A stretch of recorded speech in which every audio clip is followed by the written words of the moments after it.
Bismillahirrahmanirrahim. Assalamualaikum warahmatullahi wabarakatuh. Alhamdulillah wa syukurillah wa salatu wassalamu ala rasulillah Muhammad ibn Abdullah wa ala alihi wa ashabihi wa mawalah wa la hawla wa la quwwata illa billah amma ba'd. Rabbana inna nas'aluka al-huda wa tuqa wal afafa wal ghina. Rabbana nas'aluka ilman nafi'a wa rizqan tayyiba wa amalan mutaqabbala. Allahumma amin. Ma'asyiral muslimin, hadirin bapak-bapak semua yang saya muliakan, yang saya hormati karena Allah tabaraka wa taala. Tentu kita bersyukur kepada Allah atas nikmat yang besar ini. Allah mudahkan kita duduk di majelis ilmu membahas agama yang mulia, tepatnya terkait dengan ibadah salat. Kita berharap pahala dari Allah Subhanahu wa taala atas amalan yang mulia ini, diampuni dosa-dosa kita, diangkat derajat kita, dimasukkan ke dalam surganya. Semoga semua kita atau setiap kita mendapatkan keutamaan-keutamaan ini. Amin ya rabbal alamin. Baik hadirin yang dimuliakan oleh Allah, kita akan lanjutkan kembali membahas fikih salat. Dan di pertemuan kali ini kita masuk ke pembahasan fi salatil jamaah, terkait dengan salat berjamaah. Baik hadirin yang dimuliakan oleh Allah, pembahasan pertama kita akan bahas keutamaan salat berjamaah. Saya rasa setiap kita sudah pernah mendengar hadisnya, minimal makna hadisnya, bahwa salat berjamaah itu lebih afdol, lebih utama. Berapa derajat Pak? Berapa kali lipat? 2. Dalam riwayat 25, dalam riwayat lain 27 ya. Intinya lebih besar daripada salat sendiri. Semua kita paham ini, semua kita tahu ini. Hanya saja banyak di antara kaum muslimin yang mereka tidak mengindahkan hadis Nabi yang mulia ini. Jadi intinya keutamaan salat berjamaah ini besar sekali. Ya, besar sekali, lebih agung daripada sholat sendirian. Karena banyak sekali keutamaannya. Di antaranya adalah kita saling mengenal satu sama lain, ya minimal mengenal wajah lah. Oh ini dulu saya sering lihat ini di masjid ini. Bisa mengenal satu sama lain, bisa mempererat hubungan ya. Ini diantara faedah dari sholat berjamaah, belum yang lain-lain. Baik, terkait dengan hukumnya hadirin yang dimuliakan oleh Allah, yang sahih, yang terkuat adalah fardu ain ya, yang sahih, yang terkuat adalah fardu ain. Tidak kita pungkiri bahwa ada sebagian ulama yang menyatakan bahwa sholat berjamaah itu sunnah. Ada yang sunnah muakkadah ya. Ada yang mengatakan bahwa sholat berjamaah ini fardu kifayah. Artinya kalau udah ada yang sholat berjamaah ya udah, untuk yang lainnya boleh aja dia sholat di rumahnya ya, dan seterusnya, padahal tanpa udzur. Ya, kita tidak pungkiri ada sebagian ulama yang mengatakan demikian. Tapi hadirin, saya ingin menjelaskan. Coba kita lihat hadis-hadis Nabi sallallahu alaihi wasallam, atau kita dengar hadis-hadis Nabi sallallahu alaihi wasallam. Apakah hadis-hadis yang akan kita sampaikan menunjukkan bahwa sekedar sunnah gitu, salat berjamaah? Artinya kalau nggak berjamaah nggak apa-apa gitu. Oke, hadis yang pertama disebutkan dalam Sahih Bukhari dan dia sebutkan juga di kitab-kitab hadis yang lain. Ada salah seorang sahabat tidak bisa melihat.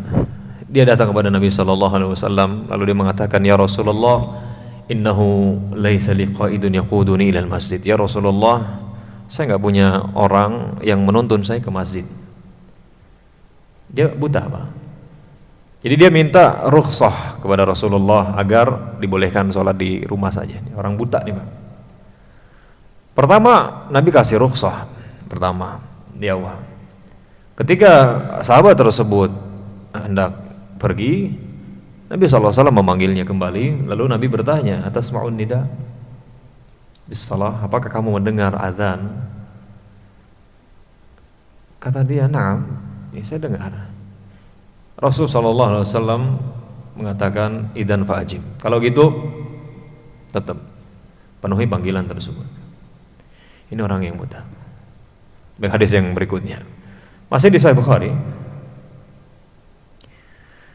Nabi SAW pernah mengatakan, laqad hamamtu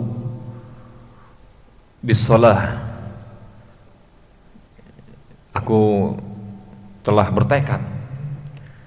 Laqad hamamtu an amura bis-shalah, ya, aku bertekad bahwa salat ditegakkan. Aku perintahkan seseorang untuk menjadi imam. Kemudian aku pergi ke rumah orang-orang yang mereka tidak hadir di salat berjamaah. Kayu bakar nih, ya, Nabi SAW ingin salat ditegakkan, lalu Nabi suruh seseorang menjadi imam. Kemudian Nabi dan beberapa sahabat membawa kayu bakar pergi ke rumah orang-orang yang mereka tidak hadir salat berjamaah. Untuk apa? Fa'uharriq buyutahum, untuk dibakar, ya, rumah mereka. Untuk apa? Membakar rumah mereka. Apakah yang semacam ini menunjukkan bahwa sholat berjamaah itu nggak apa-apa, sunnah aja? Sunnah aja. Jelas, Pak? Apakah demikian? Sunnah, kalau dikatakan sunnah menurut ulama usul, ya tidak pas. Oke, kita tahulah ya, sunnah yang tersebar gitu ya. Kalau dikerjakan dapat pahala, kalau nggak dikerjakan nggak apa-apa gitu ya. Tapi nggak apa-apa mau dibakar rumahnya. Kalau dikatakan nggak apa-apa, bermasalah berarti. Baik, bermasalah. Dan banyak lagi dalil-dalil yang lain, hadirin, karena waktu kita singkat, yang menunjukkan bahwa salat berjamaah itu wajib, ya, fardhu ain, kecuali bagi orang yang memiliki uzur, dan akan kita sebutkan nanti apa saja uzur yang membolehkan seseorang tidak salat berjamaah. Baik, jadi itu tadi diantara hadis, dan banyak, sebenarnya banyak betul, yang menunjukkan bahwa salat berjamaah itu wajib. Oleh karena itu kurang tepat yang menyatakan bahwa salat berjamaah di masjid itu sunnah saja, tidak tepat atau kurang tepat. Saya ingin sampaikan, Pak, biasakanlah untuk memilih pendapat yang terkuat. Cari, ya, ini yang terkuat mana, gitu kan. Jangan hanya karena ini kan ulama juga, masa ulama ini, ya, nggak tahu, masa ulama ini pendapatnya lemah, padahal dia ulama besar ditokohkan gitu ya. Pak, manusia, ulama itu manusia, bisa benar bisa salah, ya, bisa benar bisa salah. Sayyidina Rasulullah SAW dalam menyampaikan risalah, jangan kita jadikan ulama itu, ya, bagaikan malaikat yang tidak ada salahnya gitu ya. Enggak. Jangan sampai kita seperti itu.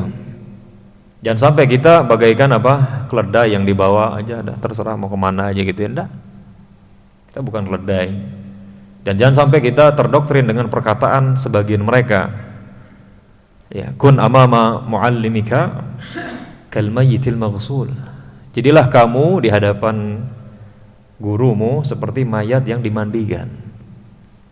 Ya, mayat dimandikan dan dibulak-balik, nurut aja dia, Pak. Kanan-kanan, kiri-kiri, dibulak-balik. Ini doktrin, ya, yang disebarkan agar apa? Agar orang-orang taklid buta kepadanya. Kita tidak diajarkan demikian, Pak. Saya rasa semua kita pernah mendengar ucapan jangan fanatik lah, betul ya? Jadi orang jangan fanatik lah. Perkataan ini benar, tapi penerapannya di masyarakat kita salah. Jangan fanatiklah malah disematkan kepada orang-orang yang berusaha taat kepada Allah Subhanahu wa taala. Ajak, ayo salat berjamaah, jangan fanatiklah. Ya, kita berusaha mengamalkan apa yang diajarkan oleh Rasulullah. Jadi orang enggak usah terlalu fanatik lah. Jadi kita harus bagaimana beragama ini? Kadang sholat, kadang enggak gitu maksudnya. Salah penerapannya, Pak. Maksud jangan fanatik adalah tadi ketika ada seseorang yang ditokohkan mengucapkan sesuatu, berpendapat, ternyata pendapatnya bertentangan dengan Al-Quran dan hadis. Pengamalannya dari apa yang dia sampaikan ternyata bertentangan, berseberangan dengan apa yang diamalkan oleh Nabi dan para sahabat. Nah itu di situ. Jangan fanatik. Oh ini kan tokoh besar. Iya dia manusia tapi kan bisa benar bisa salah. Yang harus kita fanatiki hanyalah Rasulullah sallallahu alaihi wasallam. Iya. Dalam masalah agama, ya, dalam masalah ibadah. Adapun selain Rasulullah sallallahu alaihi wasallam, jika perkataannya selaras, ya sejalan dengan apa yang diajarkan oleh Rasulullah, pendapatnya sesuai dengan apa yang diyakini dan diamalkan oleh Rasulullah sallallahu alaihi wasallam, maka itu kita terima. Jika tidak, maka mohon maaf, ya Rasulullah lebih kita kedepankan. Adapun ulamanya ya tetap kita hormati, tidak semerta-merta kita menjadi anak atau orang yang enggak beradab, enggak. Ya tidak. Jadi hilangkan pemikiran bahwa kalau kita tidak menerima pendapat guru berarti kita tidak beradab kepadanya. Enggak gitu, Pak. Enggak gitu. Ya, tidak seperti itu. Makanya kami tidak diajarkan demikian. Bahkan sangat ditekankan untuk kalian harus harus kritis. Kalian harus lebih dalam lagi cari. Kalau memang perkataan saya kurang tepat, nasihati saya sampaikan. Tidak tepatnya di mana, ikuti yang paling tepat. Dan ini yang benar, Pak. Ini yang benar. Kenapa? Karena kalau kita tidak seperti ini, maka kita akan mudah mengikuti pendapat yang sesuai dengan hawa nafsu. Sesuai dengan hawa nafsu. Pokoknya dising kepenak kuwi sing tak jumuk gitu ya. Mana yang enak itulah yang saya ambil, itu yang saya ikuti. Jadi beragamanya bukan lagi berdasarkan wahyu, tapi berdasarkan apa? Yang paling kepenak, yang paling enak. Kalau nggak enak berarti ya nggak diamalkan, nggak diambil. Ya, inilah kondisi kebanyakan masyarakat kita. Ini. Fala haula wala quwwata illa billah. Ya. Pak, kalau kita betul-betul ingin mencari kebenaran, Allah akan berikan taufik kepada kita. Kalau kita betul-betul ingin mencari ridha Allah Subhanahu wa taala dari setiap pendapat gitu ya, Allah akan berikan hidayah kepada kita. Dan Allah tahu kita ini benar-benar mau nyari hidayah atau enggak. Atau hanya ingin pokoknya mana yang hanya sesuai dengan madhab kita saja contohnya, atau yang sesuai dengan golongan kita saja, pokoknya kalau enggak sesuai pokoknya enggak mau. Jadi bukan lagi yang sesuai dengan apa yang dicontohkan Rasulullah sallallahu alaihi wasallam. Kalau kayak gini enggak diberi taufik, Pak. Kalau begini sebanyak apapun dalil dia akan tolak. Ya, dan dia akan musuhi orang yang membawakan dalil tersebut. Makanya orang kalau dia benar-benar menginginkan kebenaran, mudah, Pak. Mudah kebenaran datang kepada dia. Maka saya ingatkan ya diri saya dan kita semua untuk terus mengikuti mana yang lebih mendekati pada apa yang diajarkan oleh Rasulullah sallallahu alaihi wasallam. Jelas ya, tadi saya sebutkan dua hadis terkait dengan salat berjamaah. Di kondisi peperangan juga, Pak, mereka tetap diwajibkan salat berjamaah juga kondisi perang. Ini menunjukkan bahwa salat berjamaah itu wajib. Baik, adapun bagi wanita maka sunnah saja ya, wanita tidak. Makanya yang wajib itu bagi laki-laki. Bagi laki-laki baligh, taib, berakal. Jadi wanita tidak wajib, sunnah saja. Ya sunnah saja wanita berjamaah. Kenapa kita katakan sunnah bagi wanita untuk berjamaah? Karena dilakukan oleh Bunda Aisyah radhiyallahu taala anha ya, dan juga Ummul Mukminin yang lainnya. Bunda Aisyah pernah mengimami salat berjamaah yang beliau di tengah-tengah gitu ya, kemudian baca, sehingga sunnah bagi wanita. Bagi wanita ke masjid pun ya boleh aja ya, boleh, tidak masalah selama aman dari godaan gitu ya, aman dari hal-hal yang menimbulkan yang tidak baik. Di antara dalilnya Nabi SAW pernah beliau ingin memanjangkan sholat beliau, namun tiba-tiba terdengar suara anak kecil menangis, lalu Nabi SAW meringankan sholatnya. Kenapa? Karena beliau khawatir ibunya, ya, khawatir ya, kasihan terhadap ibunya, karena ibunya jadi nggak tenang. Menunjukkan bahwa sahabat hadir juga, mereka bawa anak bahkan sholat di belakang Nabi Sallallahu Alaihi Wasallam. Maksudnya sholat di tempat perempuan ya.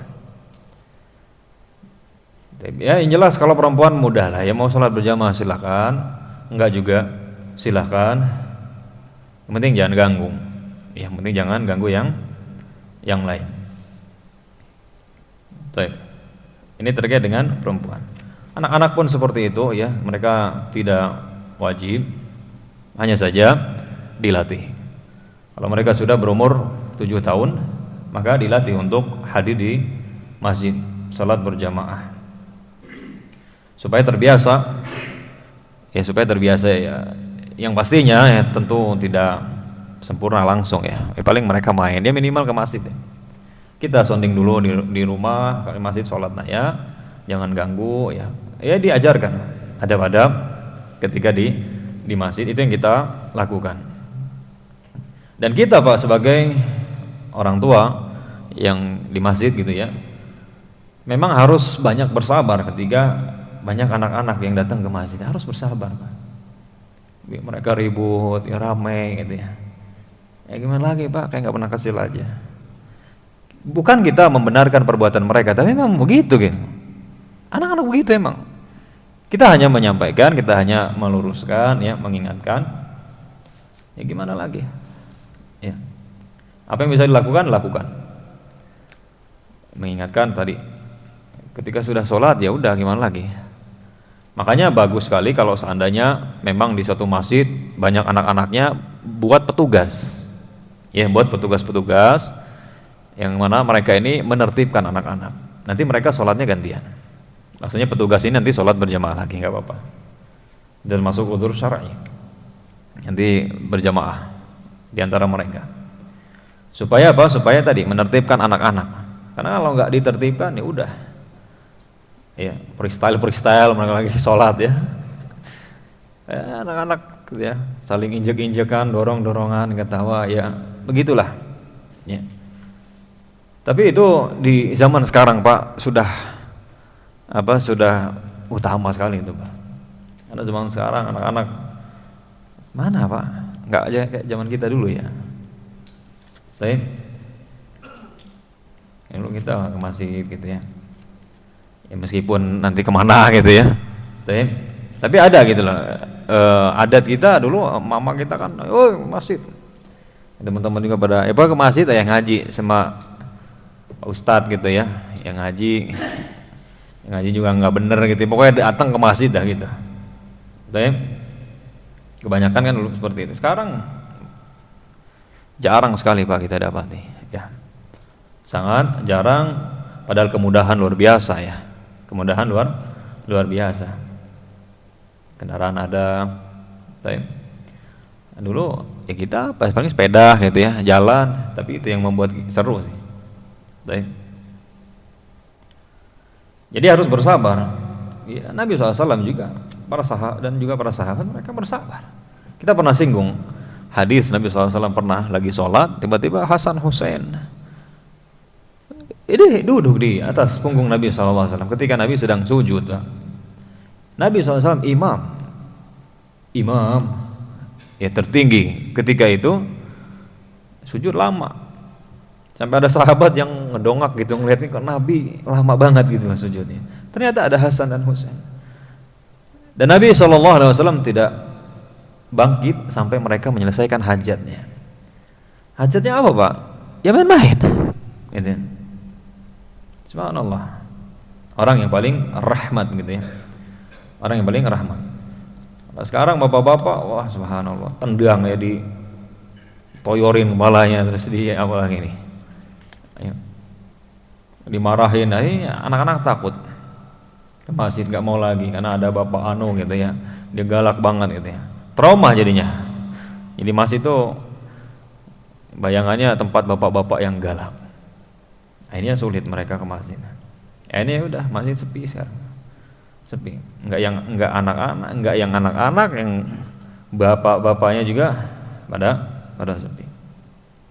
Baik. Ini intinya dilatih untuk anak-anak hadir ke masjid.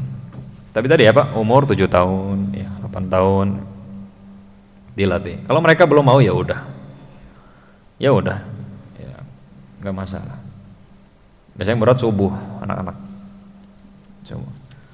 Ya dilatih dengan lemah lembut. Kalau belum mau ya udah. Karena di umur tersebut memang nggak ada keras-keras, nggak ada. Nanti kalau udah 10 tahun baru mulai agak ditegaskan. Baik. Kemudian hadirin yang dimuliakan oleh Allah, pembahasan berikutnya, idza dakhala ar-rajulu al-masjid wa qad shalla hal yajibu alaihi an yusalli ma'al jama'ah as-shalah allati qad shallaha awwalan. Apabila ada seseorang masuk masjid padahal dia sudah sholat, apakah dia wajib sholat berjamaah, ya, melaksanakan sholat berjamaah yang mana dia telah melaksanakannya? Dengan contoh lebih jelas. Contoh, ada orang dia udah sholat maghrib di masjid A contohnya. Di masjid B ada kajian nih. Habis sholat maghrib dia langsung ke masjid B. Ternyata masjid B baru qomat. Baru qomat. Apakah dia wajib gitu? Sholat lagi. Apakah dia wajib? Jawabannya enggak, sunnah saja. Ya jawabannya sunnah karena dia sudah sholat. Tapi dia disunahkan untuk ikut. Ya, disunahkan untuk apa? Untuk ikut. Dan itu dianggap sebagai sholat sunnah. Nabi SAW pernah yang mendapati ada 2 orang sahabat, mereka duduk gitu ya. Nabi SAW setelah sholat bertanya, kenapa kalian tidak sholat bersama orang-orang? Kami udah sholat ya Rasulullah. Apa kata Nabi SAW? Fala taf'ala. Kamu jangan lakukan kayak gitu, jangan kayak gitu gitu. Ya, jangan kayak gitu. Kalau kamu udah sholat, terus kamu dapati orang sholat, kamu sholat bersama mereka. Ya, sholat bersama mereka. Dan itu sebagai sholat sunnah. Terhitung sholat sunnah. Supaya tidak terjadi dugaan-dugaan yang tidak baik, Pak. Orang-orang sholat dia duduk kayak ngobrol. Ini orang nggak sholat ini, kan? Tapi kalau memang nggak sholat dia udah pergi dulu kemana gitu. Kalau memang sudah sholat, ya kan gimana coba? Kita sholat terus di situ di pojok ada orang 2 duduk kayak ini orang kafir apa gimana gitu kan? Ya, mau ngomong orang kafir takut gitu kan dia ke masjid. Jadi kalau memang udah sholat ya udah, kalau nggak mau sholat ya udah kemana dulu gitu ya. Kalau di masjid ya udah ikut sholat dan itu teranggap sebagai sholat sunnah, Baik, berikutnya aqallu ma tan'aqidu bihil jamaah. Baik, jumlah minimal dikatakan jamaah. Dua. Ya, dua orang. Jadi aqallul jamaah isnan bila khilaf. Jumlah minimal dikatakan sebagai salat berjamaah adalah dua orang bila khilaf, tanpa ada perselisihan pendapat di kalangan para ulama. Ya. Ya, dua orang. Ini insyaallah sudah dipahami. Dan kalau salat berdua ya sejajar, sebagaimana yang dilakukan oleh Nabi dan sahabat yang mulia Ibnu Abbas radhiyallahu taala anhuma. Nabi pernah salat malam, kemudian sahabat yang mulia Ibnu Abbas, beliau berdiri di samping kiri Nabi, samping kiri Nabi. Kemudian Nabi SAW geser. Nabi SAW geser, sahabat yang mulia Ibnu Abbas ke kanan Nabi SAW, menunjukkan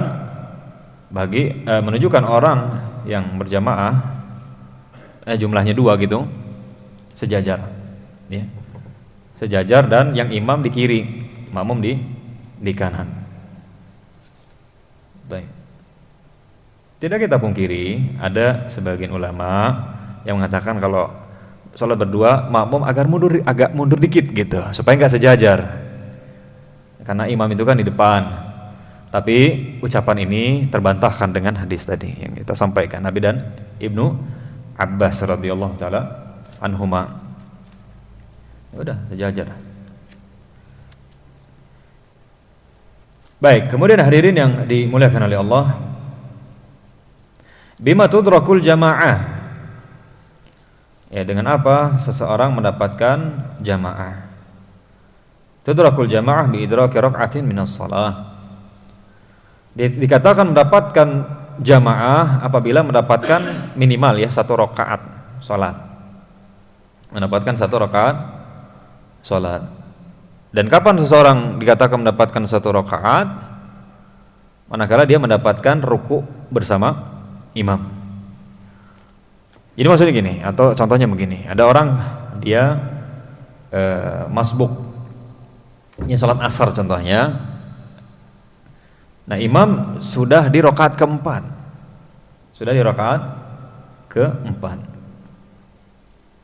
terus datang nih si masbuk,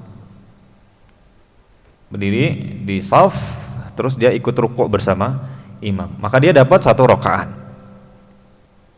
Ya, dia dapat 1 rakaat. Nah, dia dikatakan sudah salat berjamaah untuk salat asar. Untuk salat apa? Salat asar. Nah, kalau seandainya nggak dapat, maka dia tunggu saja. Kalau ada kawannya, udah dia salat berjamaah lagi bersama kawannya, karena dia nggak dapat berjamaah. Ya, karena dia nggak dapat jamaah. Jadi kalau seandainya imam udah di rakaat terakhir contohnya, dia baru datang nih. Kalau ada kawannya, udah dia salat berjamaah sama kawannya aja. Ya, karena dia udah nggak dapat 1 rakaat dengan imam. Nanti dia salat berjamaah bersama kawan-kawannya yang masbuk juga. Kecuali salat sendiri, ya udah ikut, ya udah apa yang didapatkan ya udah itu aja dia lakukan. Ya, dia lakukan. Baik. Jadi minimal dapat 1 rakaat. Dapat 1 rakaat, dan dikatakan dapat 1 rakaat apabila dapat ruku'. Ya, dapat ruku'. Dan ini menunjukkan, atau saya sebutkan dulu hadisnya, hadis sahabat yang mulia Abu Bakar radhiyallahu taala anhu. Jadi beliau pernah masbuk, belum nyampe shaf beliau langsung udah takbir, terus ruku', jalan. Setelah selesai sholat, Nabi SAW sampaikan kepada dia, la ta'ud, ya kamu jangan ulangi seperti itu. Nah, kemudian Nabi SAW mendoakan, Nabi SAW mendoakan dulu, zadakallahu hirsan wa la ta'ud, semoga Allah Subhanahu wa taala menambahkan semangat kepadamu, tapi jangan kamu ulangi kayak gitu tadi. Tapi hadis ini Nabi SAW tidak memerintahkan sahabat yang mulia Abu Bakar untuk mengulangi sholatnya. Kalau memang dia tidak dikatakan dapat 1 rakaat, otomatis Nabi SAW suruh dia, kamu tambah lagi rakaatnya. menunjukkan ketika Nabi SAW tidak memerintahkan untuk mengulangi, dia mendapatkan rakaat tersebut. Dan ini diantara dalil yang menunjukkan bahwa makmum, ya, apabila dia tidak membaca Al-Fatihah, ya gugur, sudah ditanggung oleh imam. Tapi harus dipastikan Pak ya, karena kita sering dapati sebagian saudara-saudara kita, dia masbuk, dia ruku ketika imam sudah, ya tidak, sami Allahu liman hamidah baru ruku dia. Terus dia anggap dia sudah dapat itu. Pas imam salam dia juga ikut salam, ini enggak tepat. Dia enggak dapat ruku bersama imam, enggak dapat. Sehingga dia harus sempurnakan. Dia sempurnakan apa yang kurang. Apa yang kurang. Baik, terkait dengan orang masbuk Pak.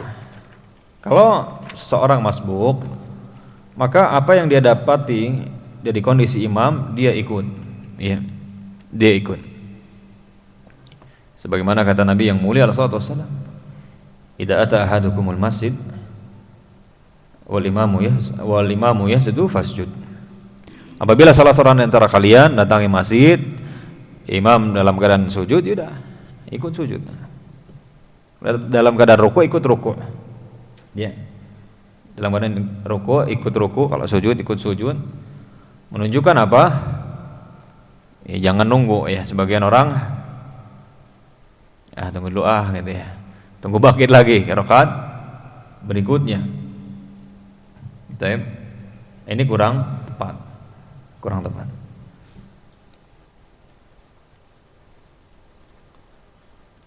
Baik hadirin yang dimuliakan oleh Allah, kita lanjut ke pembahasan berikutnya, udzur-udzur yang membolehkan seseorang tidak berjamaah. Ya, udzur-udzur atau kondisi-kondisi ya seseorang boleh tidak berjamaah. Yang pertama adalah sakit. Ya, sakit yang memberatkan seseorang untuk datang ya, atau untuk pergi ke masjid atau untuk berjamaah. Ini tidak masalah ya. Ini tidak masalah. Dan Allah tahu kok Pak, kita benar sakit atau tidak ya, berat atau tidak, Allah Subhanahu wa taala tahu ya. Kalau memang kondisi kita sakit dan itu berat gitu ya, bukan nggak bisa, mungkin kalau dipaksakan bisa aja, tapi dalam keadaan yang luar biasa gitu ya. Dan Allah tidak, ya Pak, Allah Subhanahu wa taala yang memberikan keringanan gitu bagi kita kondisinya seperti itu. Maka tidak masalah. Kalau memang sakitnya yang memberatkan. Baik. Ini yang pertama. Kemudian berikutnya adalah menahan buang air kecil, menahan buang air besar. Ini termasuk ya. Ini termasuk udzur. Yang kadang-kadang sebagian kita ya qadarullah Pak ya. Kalau bisa disetting tuh apa? BAB gitu ya. Cuman ya manusiawi, tergantung makan juga kadang kan. Jadi qomat malah mulas dia. Atau menjelang qomat dia malah mulas. Terus ada tipe orang yang kalau BAB nggak bisa sebentar ya. Nah kalau nggak benar-benar kelar, pokoknya nggak bisa. Ya udah ya, kalau memang begitu.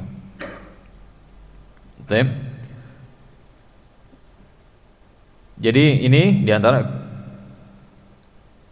uzur. Makanya kalau kita ngelihat ada saudara kita masbuk contohnya, ya barangkali dia mulas tadi, sehingga dia buang hajat dulu seperti itu ya. Baik. Begitu juga buang air kecil.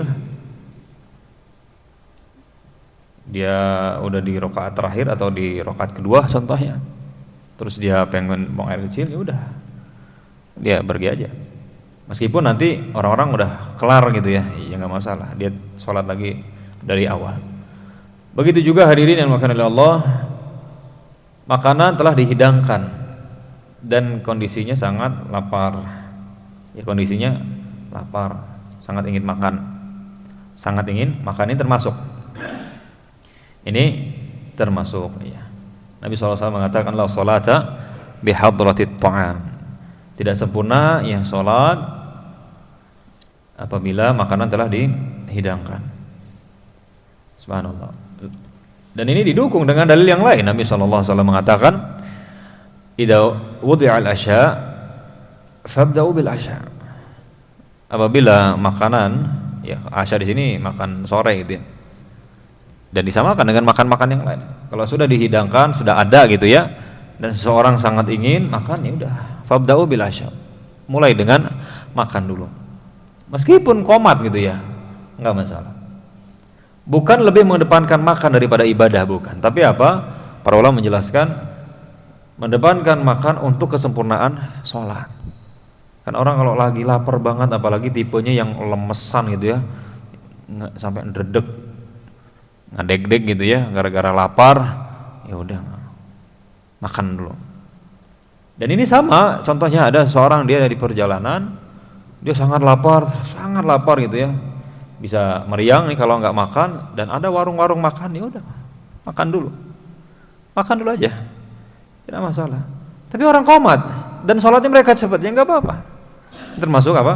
Termasuk uzur. Berdasarkan dalil tadi yang kita sampaikan. Tapi saya lagi ingat, Allah tahu hati kita. Jangan sampai nanti akal-akalan. Dek, nanti kalau pas mau qomat hidangkan makannya. Ini malah disetting. Ya istrinya suruh ngidangin. Ini enggak. Allah tahu kok. Allah tahu. Ya. Allah tahu kondisi kita. Allah tahu hati kita. Kita nggak bisa berlari, ya, dari Allah Subhanahu Wa Taala. Mau kemana? Mau sembunyi gimana? Enggak. Bagi Allah sangat jelas, terang benderang. Apa maksud kita? Apa yang ada di hati kita? Kita benar apa enggak? Allah tahu. Hati kita ini ingin kebaikan atau enggak? Allah tahu. Nggak bisa lari, Pak. Nggak bisa. Ya. Allah jangan diakal-akalin, Pak. Justru dosanya lebih besar. Dosanya lebih besar. Ya. Dosanya lebih besar. Karena sama dengan mempermainkan Allah Subhanahu wa taala. Baik, berikutnya adalah husulul adza bi matar. Apa matar lah kita. Hujan ya. Hujan ini termasuk uzur yang membolehkan seseorang dia tidak salat berjamaah. Tidak ke masjid gitu ya. Ini termasuk uzur. Hujan yang membasahkan pakaian. Ya, hujan yang membasahkan pakaian. Loh, sekarang kan ada payung. Terus ada jas hujan, ada mobil. Terus gimana? Apakah ini berlaku? Kita katakan tetap berlaku. Tetap berlaku. Saya ingin sampaikan Pak sebuah kaidah nih Pak. Bagus. Jadi hukum itu dikaitkan kepada ilahnya, bukan kepada hikmahnya. Tolong diingat Pak, hukum itu dikaitkan kepada ilahnya, bukan hikmahnya. Ilah itu sebab adanya hukum. Saya kasih pertanyaan lah supaya lebih jelas ini. Kapan seseorang dia boleh berbuka puasa? Kapan? Sebabnya apa? Safar contohnya ya. Safar di bulan Ramadan. Berarti safar ini adalah illah, sebab bolehnya berbuka. Hikmahnya apa? Ya supaya enggak kesulitan, ya kan? Ketika safar, supaya enggak berat. Ini hikmahnya. Tapi zaman sekarang safar kan enak. Kalau ada yang minta santai, pakai mobil, tinggal duduk, ada AC, tidur, tahu-tahu nyampe. Tapi apakah dengan kondisi demikian berarti seseorang tidak boleh berbuka lagi ketika safar? Kita katakan tetap boleh. Kenapa? Karena hukum itu dikaitkan kepada ilahnya, bukan kepada hikmahnya. Jadi ketika safar maka ya udah boleh berbuka. Meskipun ternyata ya tidak berat juga, boleh. Kenapa? Karena tadi sekali lagi hukum itu dikaitkan kepada ilahnya. Contoh lain deh, contoh lain. Ini sama sih sebenarnya ilahnya. Kapan seseorang harus bersama mahram? Kapan seorang wanita harus bersama mahram? Ketika safar lagi lah ya. Jadi safar adalah illah, sebab seorang wanita harus bersama mahram. Hikmahnya apa? Hikmahnya supaya dia ada yang melindungi, supaya ada yang menjaga. Nah sekarang gimana kalau model perempuannya ahli karate, dia pokoknya jago silat, ya, nggak perlu dilindungi, dijaga-jaga, bahkan laki-lakinya dibantai sama dia. Apakah berarti menjadi boleh safar tanpa mahram? Jawabannya tidak. Kenapa? Karena hukum itu dikaitkan kepada ilahnya, bukan kepada hikmahnya. Nah gitu juga hujan. Hujan ini adalah illah, maksudnya sebab yang membolehkan seseorang tidak mengapa gitu loh, sholat di rumah gitu, meskipun ada payung, tapi meskipun ada ini, dan ini rukhsah. Ini rukhsah. Makanya kita pernah singgung ketika bahas puasa. Kalau ada orang mau ngambil rukhsah, monggo silakan. Dan kalau ada orang mengambil azimah itu kebalikan dari rukhsah, ya juga silakan. Azimah itu hukum asal gitu loh Pak, ibadah asal. Kita asalnya sholat itu yang zuhur 4 rakaat, asar 4 rakaat. Ketika safar rukhsah 2 rakaat, jadi rukhsah. Mau azimah silakan, mau 4 rakaat, mau ngambil rukhsah juga silakan. Mau tetap puasa di saat safar di bulan Ramadan itu azimah silakan. Mau ngambil rukhsah nggak puasa juga silakan. Yang penting jangan gelut. Yang penting jangan jangan saling mencerca, mencaci maki gitu ya, menjelek-jelekan. Dasar ente emang pemalas ya, enggak ini semangat ibadah. Nanti yang satunya dasar ente sombong gitu ya. Allah sudah ngasih rukhsah malah nggak diambil. Ya Allah sangat suka kalau rukhsahnya diambil. Nah, akhirnya gitu. Bantah-bantahan. Padahal udah mau ngambil azimah silakan, rukhsah juga silakan. Gitu. Ya jadi hujan ini termasuk uzur yang membolehkan seseorang tidak berjamaah. Tentu ini yang di rumah ya. Yang di rumah. Kalau yang di masjid gimana? Kalau di masjid ya udah sholat berjamaah di masjid, gitu ya. Silakan. Atau di jamaah. Begitu juga orang yang ada anak hilang di sini disebutkan ya. Ada kehilangan, takut kehilangan ya, takut kehilangan harta atau takut adanya doror kerusakan, mudorot gitu ya, bahaya, maka boleh tidak masalah. Mungkin bisa kita contohkan anak contohnya sakit, emaknya nggak ada gitu ya, dan nggak ada siapa-siapa. Kalau dibawa tambah sakit, nanti ditinggalin juga, waduh gimana? Ya udah nggak masalah. Kalau memang kondisinya seperti itu, boleh tidak masalah. Dan Allah tahu kok Pak, sekali lagi Pak, Allah tahu kondisi kita. Ya Allah saya sebenarnya pengen, tapi kok tahu kondisinya. Nah seperti anda juga nih yang di lokasi, bawa HD atau bawa yang lain lah pokoknya itu, bawa Eksa, jauh dari mana-mana, terdengar azan ya dari radio contohnya. Gimana? Ya Allah, pengen sebenarnya sholat, tapi gimana lagi?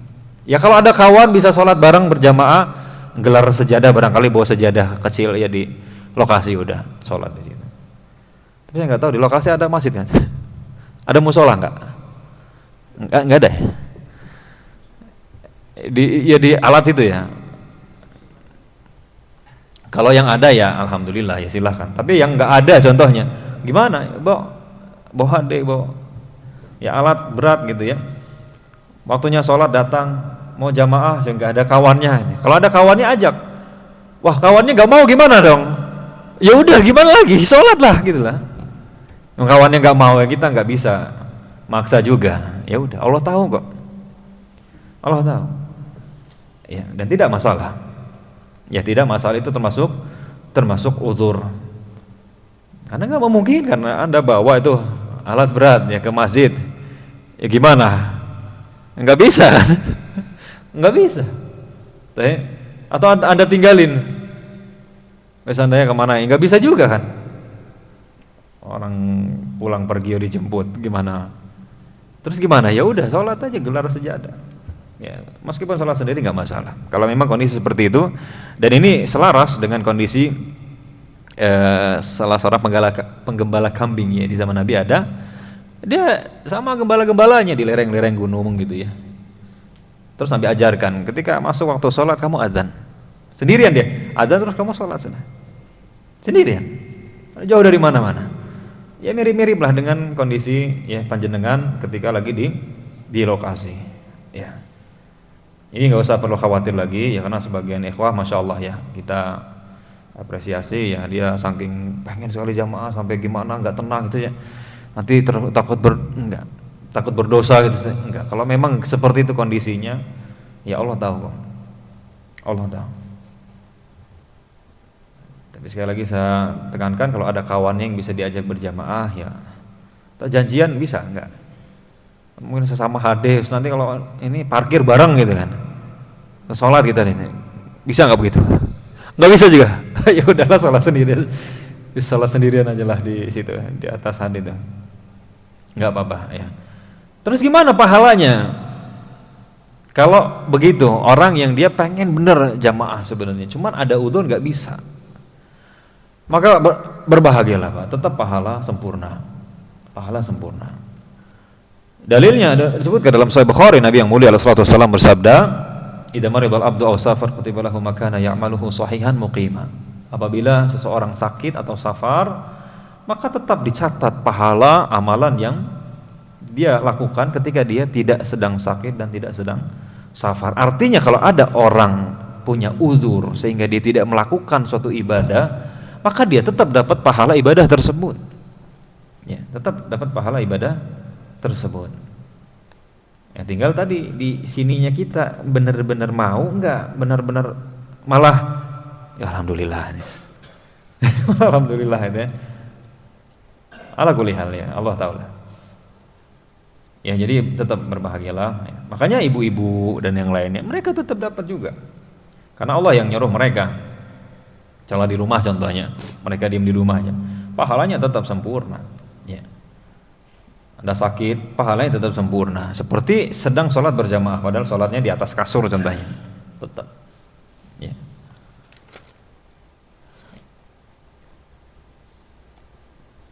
Begitu juga hadirin yang dimuliakan oleh Allah.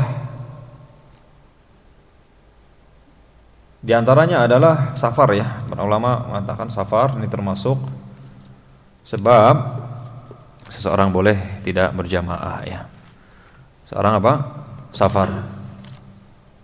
Karena orang yang safar di antara alasannya dia boleh tidak sholat Jumat ya, otomatis sholat berjamaah pun lebih boleh lagi. Tidak gitu. Tapi kalau memungkinkan ya kenapa enggak gitu ya. Kalau memungkinkan, kenapa tidak? Tapi ya namanya safar ya, kadang kita apalagi di bandara contohnya, waduh khawatir nih ntar tinggalan atau yang lainnya ada sesuatu. Ya udah, kalau safar banyak rusak ya, boleh tidak masalah. Demikian hadirin yang dimuliakan oleh Allah, insyaallah kita akan lanjutkan pembahasan berikutnya di video-video berikut, di kajian berikutnya. Wallahu ta'ala a'lam bissawab. Wa sallallahu ala nabiyina Muhammad wa ala alihi wa sahbihi wa baraka wa sallam. Akhiru da'wana alhamdulillahi rabbil alamin. Tsumma assalamualaikum warahmatullahi wabarakatuh.